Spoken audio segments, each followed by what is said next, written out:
नमस्कार, स्वागत है आपका मेरे YouTube चैनल में। मैं कुलदीप पूनिया एक बार फिर से आपका स्वागत करता हूं। आज का हमारा टॉपिक है यूरिनरी सिस्टम। तो हम यूरिनरी सिस्टम की डिटेल से चर्चा करेंगे और स्टडी करेंगे कि क्या होता है, कैसे होता है। ठीक है, तो चलिए शुरुआत करते हैं। यूरिनरी सिस्टम कुछ टर्म है, कुछ उसके बारे में देखते हैं कि कौन कौन से टर्म हैं इसके अंदर। तो नेफ्रोलॉजी और यूरोलॉजी दो अलग अलग टर्म हैं। नेफ्रोलॉजी में किडनी की साइंटिफिक स्टडी की जाती है और यूरोलॉजी में मेल व फीमेल की यूरिनरी सिस्टम में और मेल के रिप्रोडक्टिव सिस्टम की स्टडी की जाती है। ठीक है, नेफ्रोलॉजी है उसमें किडनी, ओनली किडनी की स्टडी की जाती है, जबकि यूरोलॉजी में मेल और फीमेल के जो यूरिनरी सिस्टम है उसकी स्टडी की जाती है और ख़ासकर जो मेल होता है उसके रिप्रोडक्टिव सिस्टम की स्टडी की जाती है। तो यूरिनरी सिस्टम कुछ स्ट्रक्चर से मिलकर बना होता है। उन स्ट्रक्चर कौन कौन सी स्ट्रक्चर होती है? तो इसमें 2 किडनी होगी, यूरिन का फॉर्मेशन किडनी करती है। 2 यूरेटर है, यूरेटर क्या करता है? यूरिन को किडनी से ब्लैडर में पहुंचाता है। एक ब्लैडर है, ब्लैडर थोड़ी देर के लिए यूरिन का कलेक्शन और स्टोरेज करता है। इसके बाद है 1 यूरेथ्रा है। यूरेथ्रा क्या करती है? यूरिन को बॉडी से बाहर निकालने का काम करती है। यूरिनरी सिस्टम के अलावा कुछ अन्य भी एक्सक्रेटरी सिस्टम होते हैं, जैसे स्किन हो गई, लीवर हो गया, ठीक है, लंग्स हो गए। तो ये भी कुछ एक्सक्रेटरी सिस्टम है जो वेस्ट प्रोडक्ट को बाहर निकालने का काम करते हैं। अब देखते हैं कि यूरिनरी सिस्टम के फंक्शन क्या है। तो फंक्शन कौन कौन से हैं? एक्सक्रेशन ऑफ वेस्ट प्रोडक्ट, यानी जो वेस्ट प्रोडक्ट हैं उन्हें बाहर निकालने का काम है। वो मोस्ट कॉमन काम यूरिनरी सिस्टम का जो प्रमुख काम है वो यही है। ठीक है, किडनी में कई सारे वेस्ट प्रोडक्ट का एक्सक्रेशन करती है, जिससे अमोनिया, यूरिया, यूरिक एसिड, ठीक है, क्रेटिनिन, बिलोरुबिन इत्यादि का एक्सक्रेशन करती है। यूरिया लीवर में अमोनिया से बनता है, वह कुल यूरिनरी नाइट्रोजन का 80 से 90% भाग बनाता है। तो सबसे मोस्ट कॉमन काम है वो यही है कि ये वेस्ट प्रोडक्ट को बाहर निकालता है, जैसे यूरिया है, नाइट्रोजन है, अमोनिया है, ठीक है, क्रेटिनिन है, बिलोरुबिन है।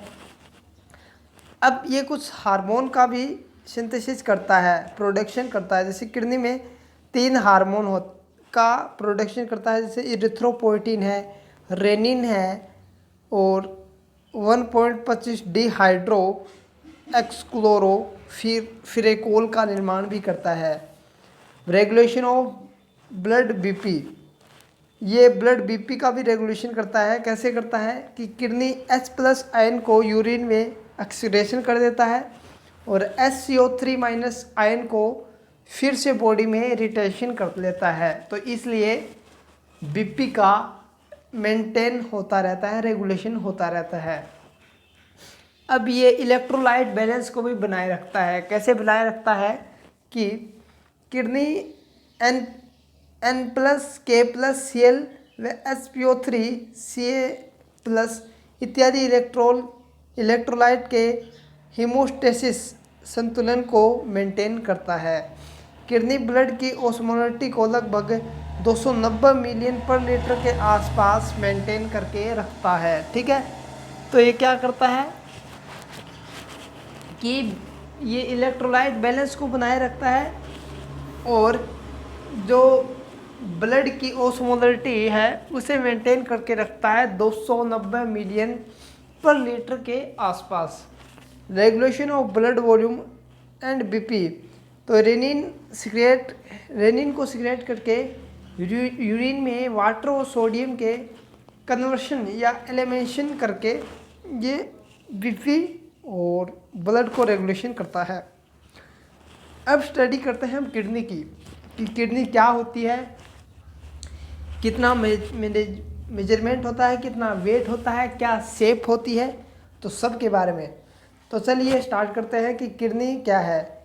ये एक वर्टिब्रल कॉलम के दोनों तरफ T12 से लेकर L3 डायफ्राम के नीचे तथा पेरिटोनियम के पीछे स्थित होता है, इसलिए इसे रेट्रोपेरिटोनियल ऑर्गन भी कहते हैं। यह 11th और 12th रिब के बीच में प्रेजेंट होता है। तो ठीक है, आपको समझ में आया कि यह T3 से लेकर L3 तक डायफ्राम के नीचे तथा पेरिटोनियम के ठीक पीछे प्रेजेंट होता है। इसलिए इसे रेट्रो पेरिटोनियल ऑर्गन के नाम से भी हम जानते हैं। यह 11th और 12th रिब्स के बीच में स्थित होता है। राइट किडनी लेफ्ट किडनी से थोड़ी सी नीचे होती है, क्योंकि राइट साइड में लीवर होता है।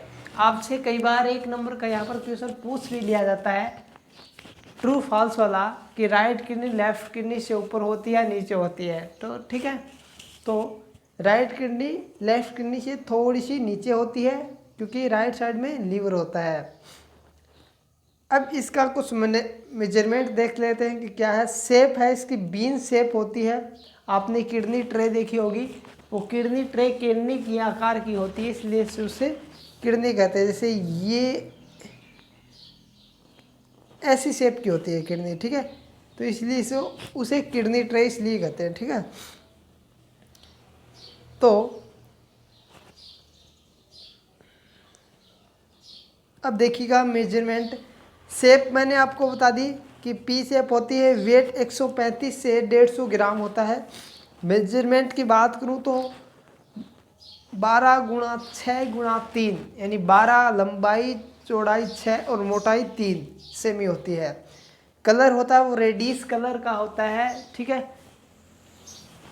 यानी हल्का रेड रेडिश कलर का होता है। अब इसकी क्रॉस टेक्सचर ऑफ किडनी देखते हैं कि कैसे दिखती है।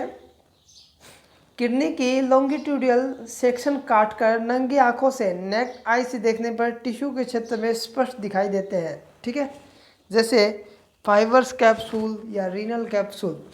फाइबर कैप्सूल कैसे होते हैं, ये किडनी के चारों तरफ कन्वर्टिंग द फैटी टिश्यू की लेयर होती है रीनल कैप्सूल, ठीक है।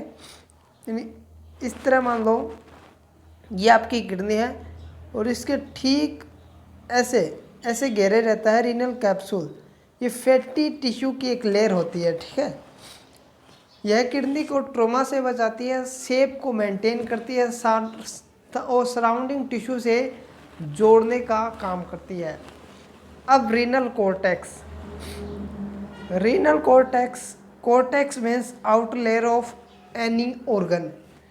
यह कैप्सूल और पिरामिड के बीच में हल्का रेड टिश्यू का एरिया है। रीनल पिरामिड के बीच में पाए जाने वाले कॉर्टेक्स को रीनल कोलम या रीनल बर्टिनी कहते हैं। जैसे आपको ये स्ट्रक्चर यहाँ पर दिखाई दे रही होगी किडनी की, ये किडनी है, ठीक है। अब देखिए इसमें कौन कौन से आपको स्ट्रक्चर दिखाई दे रही है, ठीक है।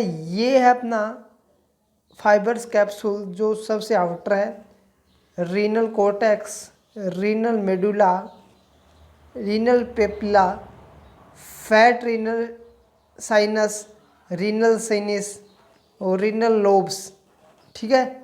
रीनल कोलम, मेजल कैल्कुलेक्स और माइनर कैल्कुलेक्स। ये रीनल आर्टरी है, ये रीनल वेन है। अब देखिएगा मेडुला। अंदर गहरे डार्क ब्राउन रंग का एरिया मेडुला कहलाता है।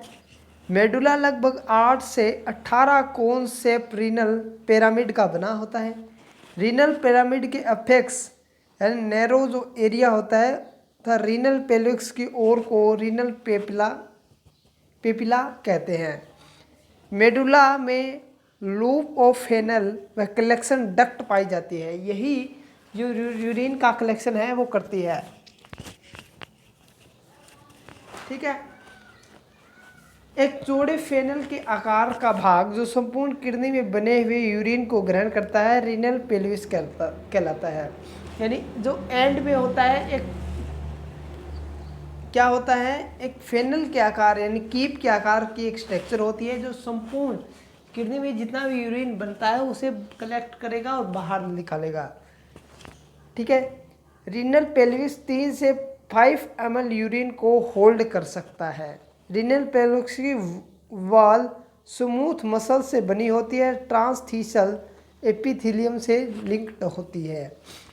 रीनल कॉर्टेक्स था रीनल पिरामिड को रीनल फ्रेंचाइमा फंक्शनल पार्ट भी कहते हैं। ठीक है। प्रत्येक किडनी में रीनल फ्रेंचाइमा किडनी में लगभग 1 से 1.3 मिलियन सूक्ष्मदर्शी फंक्शनल इकाइयाँ जिसे नेफ्रॉन कहते हैं से मिलकर बनी होती है। ठीक है। तो किडनी की जो फंक्शनल स्ट्रक्चरल मूलभूत इकाई होती है वो नेफ्रॉन ही होती है। नेफ्रॉन की संख्या 45 से 50 वर्ष की उम्र में 1% की पर ईयर की दर से कम होनी स्टार्ट हो जाती है। इसलिए आपको देखने को मिलता है कि जो ओल्ड एज पर्सन होते हैं उनमें यूरिन में दिक्कत होती है, फॉर्मेशन में दिक्कत होती है, एक्सक्रेशन में दिक्कत होती है। तो इसलिए होती है कि नेफ्रॉन उनमें 40 से 50 साल के बाद 1% पर दर की रेट के हिसाब से घटने लगते हैं। ठीक है। नेफ्रॉन किडनी के स्ट्रक्चर एंड फंक्शन इकाई है, आपको पता है। प्रत्येक किडनी में 1 से 1.3 मिलियन नेफ्रॉन होते हैं। अब पार्ट ऑफ नेफ्रॉन है, कुछ रीनल कैप्सूल है या रीनल ट्यूबेल्स हैं, ये इसके नेफ्रॉन के पार्ट होते हैं। रीनल कैप्सुलर टिनी बॉडी, इसका डायमीटर 200 यूम होता है। ये 2 भागों से मिलकर बना होता है, जैसे ग्लोमेरुलस और बाउमेन कैप्सूल। ठीक है, या ग्लोमेरुलर कैप्सूल भी कहते हैं इसे। अब आप देखिएगा कि ग्लोमेरुलस क्या होता है। ग्लोमेरुलस में लगभग 50 ब्लड कैपिलरीज का एक जाल होता है, फिर ग्लोमेरुलर कैपिलरीज कहते हैं। ठीक है। ग्लोमेरुलस क्या है कि ये एक आर्टरी का कैपिलरी का 50 कैपिलरी का एक जाल नुमा स्ट्रक्चर होता है, इसे ही ग्लोमेरुलस कहते हैं।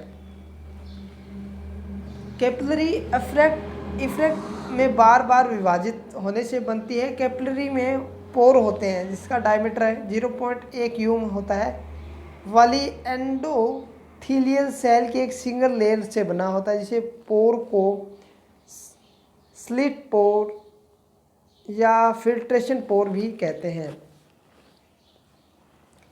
अब है बोमन कैप्सूल या ग्लोमेरुलर कैप्सूल। ये क्या होता है? ग्लोमेरुलस के चारों ओर सिंपल सेक्मस एपिथेलियम की डबल वॉल आउटर कप के समान संरचना होती है, जिसे बोमन कैप्सूल कहते हैं। मान लो ये ग्लोमेरुलस है और इसके बाहर ये डबल वॉल की एक स्ट्रक्चर होती है, इसे बोमन कैप्सूल कहते हैं। ठीक है। ग्लोमेरुलस में छना हुआ पिल्ट्रेट बोमन कैप्सूल में पूर्ण क्षमता है, वह बोमन कैप्सूल से छना हुआ पिल्ट्रेट रीनल ट्यूबल में चला जाता है। अभी जो आपने ग्लोमेरुलस व रीनल कैप्सूल या बोमन कैप्सूल के बारे में पढ़ा, ये दोनों ही फिल्ट्रेशन का काम करती है। अब है रीनल ट्यूबल। रीनल ट्यूबल की कुल लंबाई 3 से 6 यूम होती है, सेमी होती है। रीनल ट्यूबल 3 भाग से मिलकर बना होता है, जैसे प्रोक्सिमल लूप ऑफ एनल, और एक इसका पार्ट और है डिस्टल कन्वोल्यूटेड ट्यूब, जिसे DCT के नाम से हम जानते हैं। PCT, लूप ऑफ एनल और DCT। ठीक है, ये 3 भाग है जिसे रीनल ट्यूबल मिलकर बना होता है। ठीक है। तो अब आगे देखते हैं। अब आगे का भाग है ये यूरिनरी फॉर्मेशन का है, तो ये भाग हम आगे नेक्स्ट क्लास में पढ़ेंगे। तो धन्यवाद। आपको मेरी वीडियो अच्छी लगी तो मेरे चैनल को सब्सक्राइब करें। नई वीडियो देखने के लिए बेल आइकन का जो उसको क्लिक करें ताकि आपको नोटिफिकेशन मिलती रहे। धन्यवाद।